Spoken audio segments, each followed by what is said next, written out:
Jangan lupa subscribe YouTube channel Metro TV News dan jangan lupa nyalakan notifikasinya.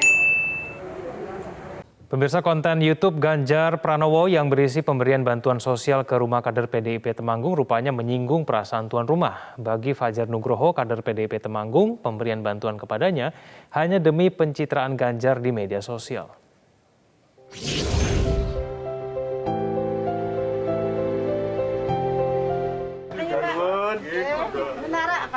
Oh, ada anak-anak. Mas, ambilin mainan, Mas. Ya, nih ya. Konten YouTube Gubernur Jawa Tengah Ganjar Pranowo yang berisi pemberian bantuan sosial kepada warga miskin di Kabupaten Temanggung, Jawa Tengah menuai sorotan. Pasalnya, Fajar yang kebetulan adalah kader PDIP Kabupaten Temanggung merasa tersinggung dengan pemberian bantuan yang diunggah di kanal YouTube Ganjar.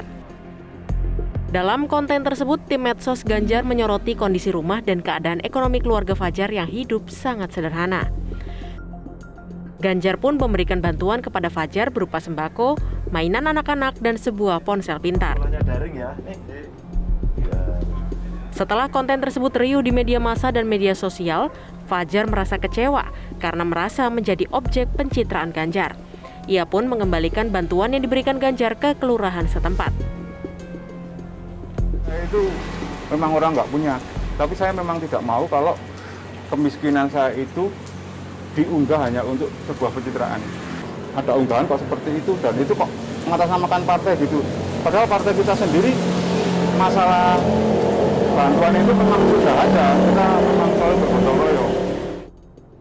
Menurut Fajar, selain menyinggung pribadi, bantuan Ganjar tersebut juga dianggap menyinggung pengurus DPC Temanggung. Lantaran terkesan pengurus partai tidak memberikan perhatian kepada anggotanya. Seandainya pemberian bantuan tidak diunggah ke media massa atau media sosial, ia mungkin akan menerima bantuan tersebut. Ketua DPC PDIP Solo FX Hadi Rudiatmo menduga ada pihak yang menghalang-halangi niat baik Ganjar sebagai gubernur maupun sebagai kader PDIP untuk membantu sesama. Ia pun meminta agar pemberian bantuan jangan dipolitisasi atas nama partai. Ya jangan dihalang-halangi lah. Mau dia membantu sebagai gubernur, membantu rakyatnya kok. Jadi kalau sampai ada yang menghalang-halangi seperti itu, DPD menekan DPC, DPC menekan pada yang membantu, Tuhan itu tidak tidur. Kalau memang mereka bisa melakukan hal yang sama, tidak apa-apa. Itu loh. Jadi ini tidak boleh kayak begitu itu. Tidak boleh, tidak suka dengan Pak Ganjar, tidak apa-apa. Namun partai jangan dikorbankan. Sementara itu, Gubernur Jawa Tengah Ganjar Pranowo belum memberikan komentar atas pengembalian bantuan oleh Fajar. Tim Liputan Metro TV. Ya, konten pemberian bantuan bagi kader PDIP yang diunggah di YouTube Ganjar Pranowo menuai reaksi. Kita akan membahasnya bersama dengan Ketua DPC PDIP Surakarta FX Hadi Rudiatmo, Wakil Ketua PAC PDIP Temanggung Fajar Nugroho, dan juga ada pengamat politik Henry Satrio. Selamat malam Mas Henry, selamat malam Mas Fajar dan juga Pak Rudi, selamat malam. Selamat malam. Baik, saya ke Mas Fajar dulu. Mas Fajar mungkin bisa cerita dulu, ini awal mulanya kemudian akhirnya Ganjar Pranowo bisa datang ke rumah Anda dan memberikan bantuan, itu ceritanya bagaimana Mas Fajar?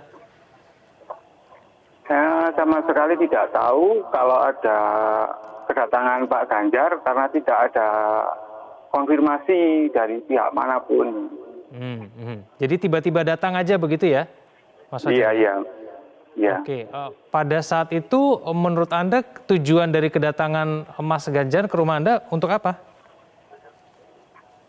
Pertama, beliau memberikan sumbangan sembako sama mainan anak dan juga handphone. Sudah menyampaikan bahwa akan memberikan bantuan itu sebelumnya kepada Anda? Belum. Oke, tapi pada waktu diberikan bantuan, kenapa Mas Fajar tidak langsung menolaknya? Pertama gini Mas, pertama saya kedatangan Pak Gubernur, saya sangat senang sekali dan saya menerima bantuan itu. Tapi selang 1 hari setelah saya melihat YouTube, kok di situ ada embel-embel partai yang judulnya kader PDIP rumah reot di Tanah Bengkok. Nah itu kan sama saja itu mencoreng partai saya. Dan dari hati kata kecil saya sendiri, saya orang militan, saya tidak terima. Pada saat Ganjar datang ke rumah Anda, Mas Fajar, apakah tidak disampaikan bahwa nanti kedatangan ini akan di-upload di YouTube, lalu kemudian tujuannya adalah untuk memberikan bantuan dan sebagainya? Apakah itu disampaikan, Mas Fajar? Tidak ada penyampaian yang seperti itu. Tidak ada izin. Oke, jadi kenapa kemudian Anda yakin bahwa ini merupakan pencitraan dari Ganjar Pranowo? Itu alasannya apa, Mas Fajar? Alasannya setelah saya melihat konten di YouTube dan melihat komen-komen yang begitu pedas, ini menyangkut partai saya, dari hasil kecil saya itu tidak terima. Ini kok ada nama-nama partai di bawah gitu. Oke, baik. Saya ke Pak Adi. Pak Adi, kenapa kemudian Anda bisa yakin bahwa ini ada intervensi pihak lain yang kemudian menyebabkan bahwa Mas Fajar ini mengembalikan bantuan ini? Ya, selama hidup saya menjadi orang miskin dan diberi anugerah melayani masyarakat jadi wali kota, nggak ada ceritanya orang miskin dibantu itu dikembalikan. Itu belum ada ceritanya. Nah, sehingga Mas Fajar mohon maaf, saya kader partai mulai tahun 77.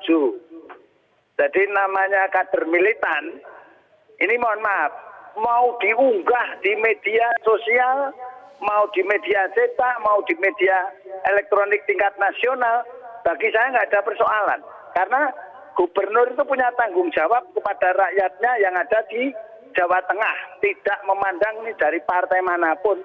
Apalagi gubernur ini kader partai PDI Perjuangan, sehingga kalau membantu kader partai dari PDI Perjuangan yang betul-betul mohon maaf, kalau saya melihat rumahnya kayak begitu, saya sering kok melakukan seperti itu. Dan nggak ada yang namanya bantuan itu dikembalikan. Ini pertama. Yang kedua, ketika ini mohon maaf, minta ulang kembali. Ketika PDI Perjuangan mencalonkan Pak Pur dan Pak Teguh, Mas Gibran juga mencalonkan. Ketika ada kader menanyakan ke saya, Pak, saya akan dibantu rumah saya oleh Mas Gibran, diterima. Karena ini untuk kepentingan anak dan keluarga Anda. Tidak perlu kita bicara apapun sebelum ada rekomendasi. Nah, ini namanya hal-hal yang seperti ini mulai ada pembusukan lewat PDI Perjuangan sendiri.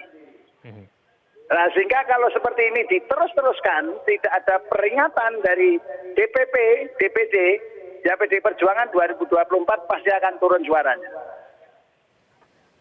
Jadi jangan menganggap Mas Fajar ini kader yang paling militan. Mas Fajar lahir tahun berapa? Ya. Ya, Mas Fajar ada tanggapan, itu Mas Fajar? Kira-kira itu.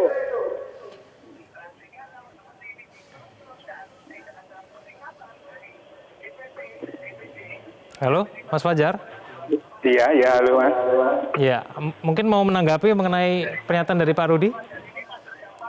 Ya, menanggapi dari Pak Rudi, intinya itu dari hati nurani saya dan ini tidak ada intervensi dari pihak manapun, itu demi Allah.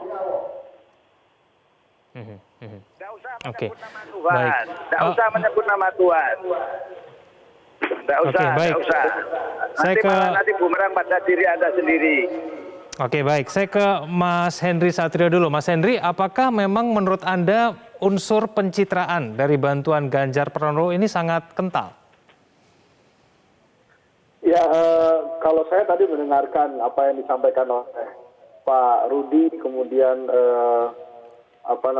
yang terjadi di sana, memang kental sekali. Justru Mas Kevin, ini adalah persoalan internal dari partai PDI Perjuangan ya. Tapi kalau memang sebaiknya secara etika bermedia sosial, harusnya memang Mas Ganjar minimal timnya minta izin dulu kepada yang bersangkutan, apakah bersedia di-upload ke media sosial. Mas Kevin, kalau dari hasil surveinya Kedai Kopi, era pencitraan itu memang sudah berlalu. Jadi hasil survei kami terakhir, calon presiden yang diinginkan oleh masyarakat itu adalah yang memiliki kriteria cerdas dan visioner. Jadi memang kalau ada cara-cara pencitraan apalagi yang begitu kental ini sebaiknya ditinggalkan. Nah, apakah kemudian ini akan mengganggu PDI Perjuangan atau tidak? Itu kalau dari komunikasi politik yang saya dengar tadi, makanya memang ini ada persoalan dari internal PDI Perjuangan. Nah, kalau tadi pertanyaannya apakah kental pencitraannya, gitu ya? Ya kalau tangan kanan memberi, tangan kiri kemudian harus tahu, sangat mudah dipersepsikan bahwa ini adalah untuk pencitraan. Tapi jangan lupa Mas Kevin, dari hasil penelitian disertasi saya juga, bahwa aktivitas media sosial itu tidak signifikan terhadap elektabilitas gitu ya. Tapi memang dia bisa digunakan untuk popularitas. Jadi apa yang dilakukan oleh Mas Ganjar ini memang ada kaitannya menurut saya dengan peningkatan popularitas. Sebetulnya kalau seorang gubernur memberikan bantuan kepada masyarakat itu wajar dan biasa saja terjadi. Tapi ini mungkin ada unsur izin yang tidak diberikan atau izin yang tidak dilontarkan dari Pak Gubernur atau tim media sosialnya Mas Ganjar kepada rakyatnya tadi. Mas Hendy, apakah kemudian nanti pengembalian bantuan ini juga ada unsur politiknya? Nah, jangan dijawab dulu, kita akan bahas itu saja. Pemirsa jangan kemana-mana. Kembali bersama kami di Prime Time News, saya kembali kepada Mas Henry. Mas Henry, apakah memang menurut Anda pengembalian bantuan ini juga ada unsur politiknya, Mas Henry? Ini dari pemberian bantuan sampai pengembalian bantuan ini unsur politiknya ada. Karena yang pertama yang memberikan adalah tokoh politik, kemudian mengatasnamakan partai politik, Mas Kevin. Jadi sangat kecil kesimpulannya kalau kita sama-sama memiliki persepsi bahwa ini jauh dari unsur politik.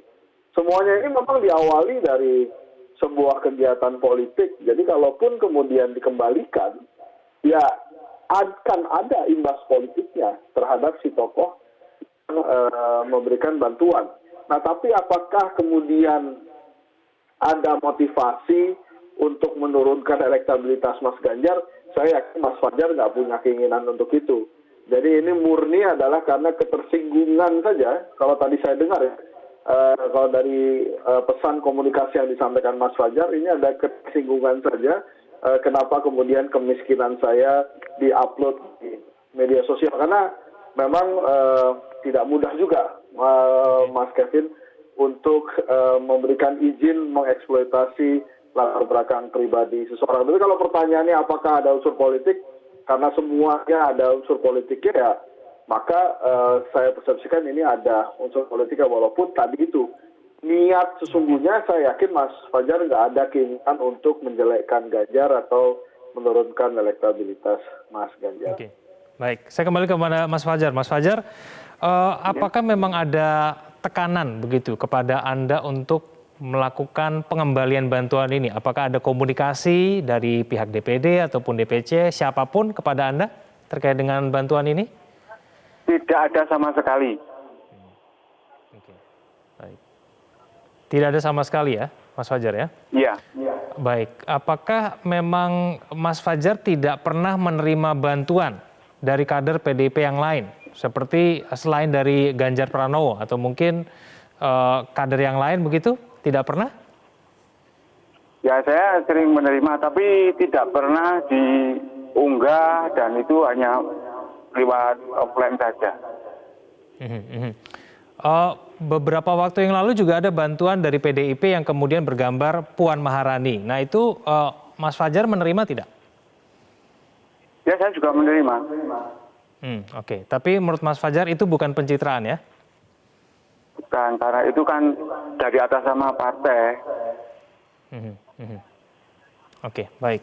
Saya kembali kepada Pak Rudi. Pak Rudi, sebetulnya apakah memang ada kultur yang mungkin membuat Anda yakin bahwa ada intervensi dari pihak lain yang kemudian menjadi salah satu penyebab kepada Mas Fajar ini untuk kemudian mengembalikan bantuan? Apakah memang hal itu pernah terjadi sebelumnya di tubuh PDIP?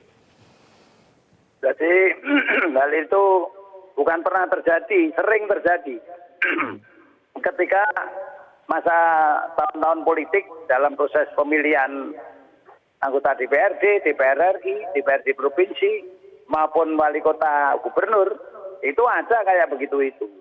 Tetapi mohon maaf, karena pasti ada intervensi dari masing-masing pihak. Jadi kalau tidak ada intervensi, mohon maaf, yang namanya kader militan di Temanggung, kalau kader militan PD Perjuangan di Temanggung militan semua, pemilihan bupati nggak akan kalah.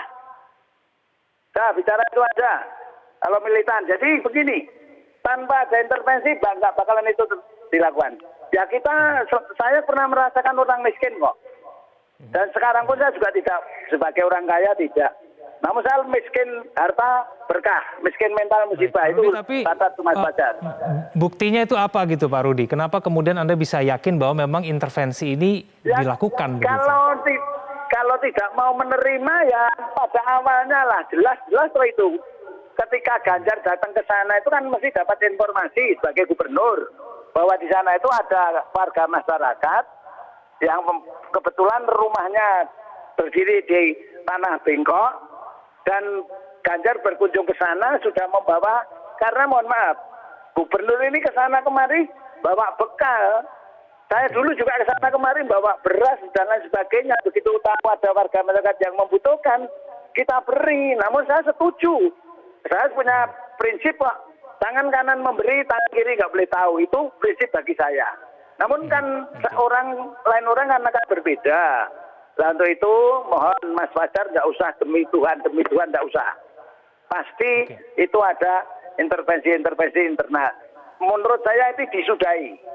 Jangan sampai ini terus-menerus dilakukan dan akan membawa dampak pada kebesaran Partai Demokrasi Indonesia Perjuangan.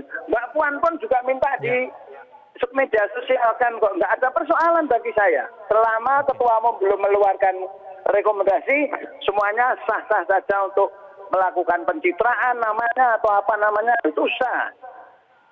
Yang penting tidak melanggar undang-undang IT, nah itu selesai. Oke, saya ke Mas Henry. Mas Henry, kalau menurut Anda hal-hal semacam ini apakah kemudian bisa berpengaruh terhadap elektabilitas partai? Oh iya, kalau kemudian ini dikomunikasikan terus-menerus, pastinya akan berpengaruh ke elektabilitas partai politiknya, terutama dari elektabilitasnya Mas Ganjar. Karena itu tadi, Mas Kevin, sekarang ini masyarakat lebih menginginkan calon presiden yang cerdas dan visioner. Tentunya bila terjebak dalam kegiatan-kegiatan menciptakan, apalagi kemudian ditolak oleh warga, pasti akan berkimbas ke elektabilitas tokoh tersebut. Lagi pula Mas Kevin, ada 2 kepala daerah yang secara hasil terbukti sukses melanjutkan program pembangunan Pak Jokowi. 2 kepala daerah yang terpilih dari pilkada ini adalah FX Rudiatmo dan Anies Baswedan. Jadi kalau Mas Ganjar Pranowo mau dianggap akan sukses meneruskan program Pak Jokowi, Mas Ganjar mestinya tahu, mesti belajar ke siapa. Jadi Pak Rudi punya PR juga untuk memberikan advice, wejangan kepada Gubernur Jawa Tengah Mas Ganjar Pranowo nantinya bila citranya tidak ingin jomplang, rusak dan berimbas kepada PDI Perjuangan nanti.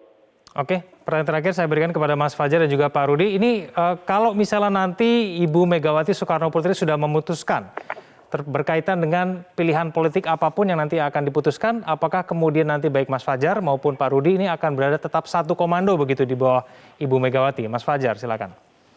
Itu pasti, kita selalu siap dan tegak lurus kepada partai.